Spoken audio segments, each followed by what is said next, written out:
Hi, and welcome to our video implements. I'm here with Mike Bromberg. He's the Deputy Director of the Homeland Security and Emergency Management for Olmsted County Sheriff's Office. Welcome, Mike. Thanks again. You're welcome, Hal. Anytime. What we're going to be doing here is a quick question and answer. A lot of people ask us at Previstar, what are users doing every day in the system? How are they using it to help with their planning efforts? And so today, Mike has graciously accepted to do this kind of web-based virtual interview process. So first, Mike, if you could just tell us a little bit about your agency and some of your specific county stakeholders, and we'll go from there. All right, we're Olmsted County in southeastern Minnesota. We have numerous department counties or departments within the county. We have a major city, Rochester, which has 100 and some thousand people in it, and then we're surrounded by 5 smaller cities that have less than 3,000 people in it. So their resources aren't real great, and it's a office that is staffed by 3 people, so we don't have a lot of resources as far as human resources in our office. So we're always looking for technology to make our jobs easier. Cool. Appreciate that. How long have you actually been using CEMPlanner? About 2 years. It's a product that was shown to us about 2 years ago, and I think we did our first rundown about just over 2 years ago. Oh. What initially kind of drew you to CEMPlanner and its capabilities? Well, we were looking at moving all of our plans to the web because we have outside stakeholders, all these small cities, the Red Cross, some volunteer organizations, and we were looking at doing an extranet site because of internet security within our own intranet site at the county. And in the long term waiting for IT to develop this, one of them had been to a conference and seen this CEMPlanner and said, hey, you know what, we're not anywhere near getting where we need to be, but take a look at this and see what you think. Will this work instead? And it has, and it has worked very effectively. Great. What have you done, if you can? We've got your system up here on the screen as well. Can you show us some of the things that you've done to make what we give our users as a basic system into truly your own system? Sure. First off, I'm going to start off with the plan development, and the original plan came with an ESF format, and we changed that into our annex format. And the chief reason for that is there are within the county, we don't have the ESFs, and I struggled with putting in fire when I don't control what they do, even though they interact with us. So we built our plan around what the county departments would do, and we made an annex format. And from that annex format, we didn't want each department doing their own thing, so we formatted the plan content to be the same across all of the different annexes. And it's twofold. It was moldable to what we wanted, and we could simplify it so that all of our users and all of the plan readers see the exact same thing in every annex, so they could, nobody's out doing their old willy-nilly thing where they're putting in their own thing, and everybody's like, well, what's that mean and what does that do? So I like the expandability and the changeability in it. The other thing we're looking at doing is we had a 450-page plan, and we've narrowed her down quite a bit because our idea is our people should know the plan and shouldn't have to read the plan when the disaster happens like some places do. The basic plan comes with a huge plan structure in the regular format or standard. And what I like about this is it's allowed us to go through here and pick and choose what's in our plan now and allow us to add some of this other stuff later. So I really like that. I was able to shrink the basic plan down. Now our requirements from the state of Minnesota have changed, and it's already in the basic plan. I just need to click on the link here and add that into the plan. Lastly, the other thing I'd like to point out is our reference library is a place for all of our small cities to house things, and it's a great place to upload documents that everybody would need to see in a disaster. Our small cities don't have a lot of resources. They don't have a lot of stuff going on. What they're allowed to do is store stuff in our plan. Each of our cities here is listed within the county. We have 2 that are borderline, so they're partly in our county, partly in the other county. We let them have space here. Wow. The city of Iota, their emergency manager's been in.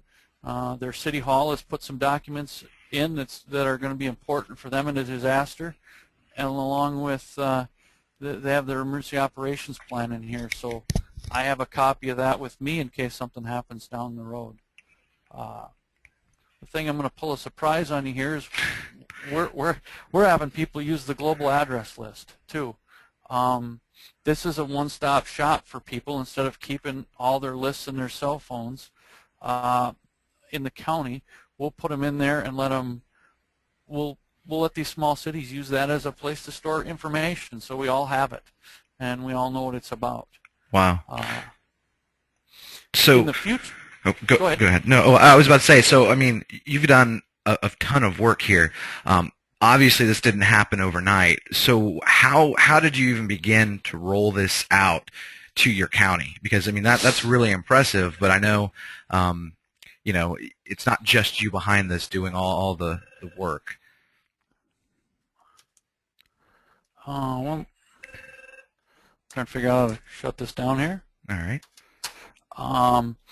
How we rolled it out was really pretty simple. I wanted to do it with as little fanfare as possible, and do the individual thing. I'm all about buying into people, and if you can put people in a small group where they're comfortable, to me that's always worked best. So we took 2 or 3 people at a time and led them through, showed them the highlights of what it can do and what we want it to do and how we're going to use it, and go, here's where we're at today, and we're going here in 6 months, there in 12 months. So they got to play around with it themselves, looking at it, doing some things. So it's, instead of putting 50 people in a room and letting them all go, wow, look at that's pretty cool, and have them not remember a thing, we want to do it a small way. So the 2 to 3 people has worked fine. That's great. That's awesome. Thank you for that. So kind of like you just mentioned, sometimes you get people in the system, they're really excited, and then they leave. Sometimes they forget things. So that's one roadblock. What are some roadblocks like that you've had so far in the system, and how have you helped to mitigate them or cause them from not happening? Well, the biggest thing, and it's going to seem really small to a lot of people, is with my department heads, I went through and trained them all on how to get in the program and how to approve plans. You can see that I have a 58% approval rate because some of them have forgot to expand the boxes. When I was in my plan, and it comes to the content, they have forgotten to expand all, and that's going to lead into another piece that I'd like to share with everybody is, I've talked to you and your developers about having that be open to start out with, so it's easier for people to see it. And the people at Previstar have been more than helpful. When you come up with a suggestion that works for you, they go, all right, let me check with some other people, and yeah, we'll make that change. I've seen 2 or 3 changes that I've suggested already in this plan, and it's easy. It's user friendly for the end user. Appreciate that. So really, it's not so much always the system itself. It could just be general tech savviness. Is that what I'm hearing? Or yeah, I haven't, to be honest, I haven't seen anything program-wise that is difficult or hard to use. It's more or less because people are either not tech savvy or my department heads, they came in after an hour worth of training and then 10 hours of meetings after my training to come in to use this thing, and they just simply didn't write down good notes, or it's human error more than anything. Okay. So now that you've had all this training, you've fought all the little technical glitches and roadblocks. What are some of your long-term or longer-term goals using the system for continued planning processes? Well, we're going to start in adding incident and event annexes, SOPs and SOGs, and we're going to end up going in and my winter project here in beautiful Minnesota is the resource plan. We don't have by any of our cities or counties any of the resources they have in one place. So we're gonna get it so everybody has a countywide picture. We're going to come in and we're going to add our resources, and we're going to resource type them via the CEMPlanner. You know, it's an easy way to do it. It allows everybody to see what's going on, and if we have a disaster, the other cities will know what somebody has. Example, we throw in here backhoe, and this is what I really like, because I've been to a resource typing class, but I haven't. It's not one of my priorities to resource type. It's got it here, so all I have to do is sit down with my city maintenance guy, and he'll know that what it is. If it's a 1, 2, or a 3, by reading the thing, you get her done, and away it goes. It's in there. Yeah. You know, it's nothing to worry about. It's so that's my winter project, and hopefully we don't get too much snow, so I can get back into getting that done. Right. Well, we thank you for that, and it sounds like a great project, and look forward to even hearing more about how you use the system.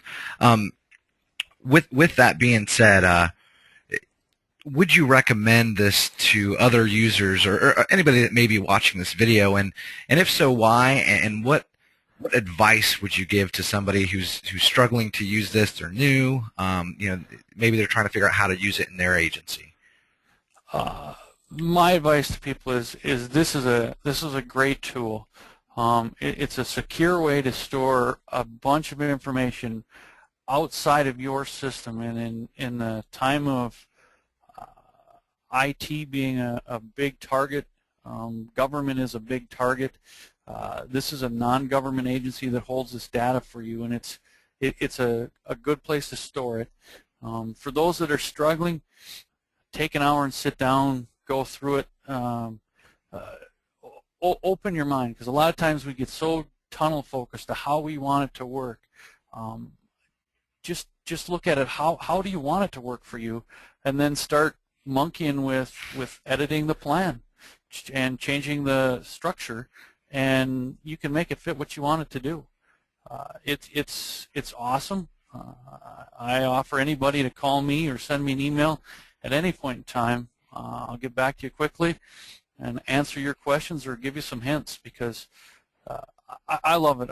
I was all ready for that extranet site. I'd seen one that I really liked, and I thought that was going to be the dream, and I was so excited to see it. And I suffered through a lot of disappointment waiting for my IT department. This is the best thing my IT department's done for me in 17 years of working for this county, is showing me this. It's made my job way easier. Wow. Well, thank you. That's you know, just to put out there, you know, Mike, you weren't paid for this endorsement or anything. Like, we just, you are one of our you know, really emphatic users, and we've always appreciated you here on our side. So once again, we thank you for your time. We know you're really busy in Olmsted. So thank you for watching. If you have any questions, please feel free to contact us here at Previstar. In our written down implements where we focus on this best practice, we'll try to transcribe some of the great comments that Mike had. We'll also include our contact information, but if Mike lets us, we'll give you his email address as well. If you have any questions you want to ask him, emergency management to emergency management or agency to agency, on how he did this. But thanks again, Mike. Appreciate it, and thanks to everybody else for being part of the Previstar community.